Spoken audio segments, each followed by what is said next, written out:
Well, my father came from Greece in 1908.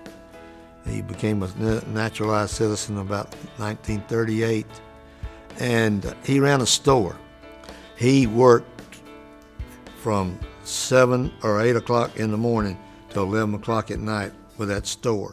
The first thing he told us was, your name is all you got, and you better cherish that name. You better not do something to salter that name. And I was heading down the wrong path in life, there's no doubt about it. And I don't know how the conversation became, but I was talking to Coach Mattos in PE one day, and he said something about me being a manager, which was basically, back then, it was nothing more than a glorified water boy, I guess, but that's what it was. I think I probably went to every football game, varsity, JV, every basketball game from 1969 to 1974 when I graduated. I probably didn't miss a one. I lived at the school, and I spent a lot of time with Coach Mattos. He always was there to listen to a young man or a young lady that needed a good ear, or he opened our house up to people who needed a place to stay. He's a legacy to us.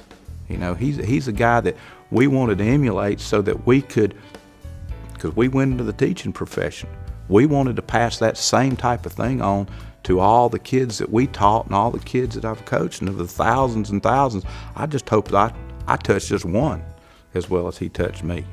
Well, the proudest moment of my career was when I was made the Teacher of the Year at Berea High School, and then the county teacher, and to gone down to the state and became the state Teacher of the Year.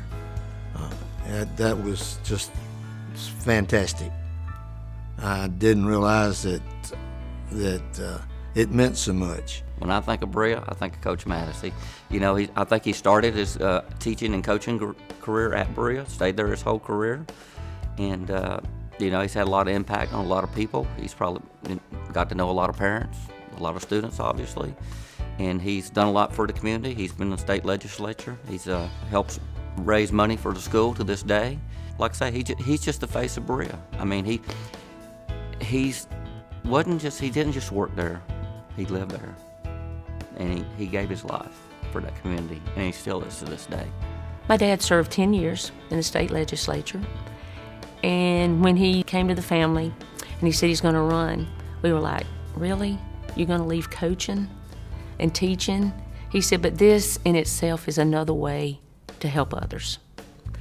And once he expressed it that way, then we knew that was his calling, that was a way for him to take another step toward helping those who needed help. He said, we're going to get the gym name for you. I said, no, don't, you know.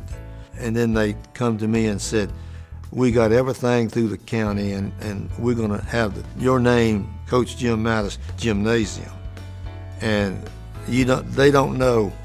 I mean, my heart just stopped, when I breathed and sigh, because the people there were the ones that I had coached.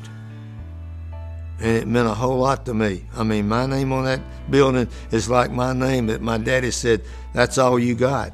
Coach Mattos is Mr. Berea.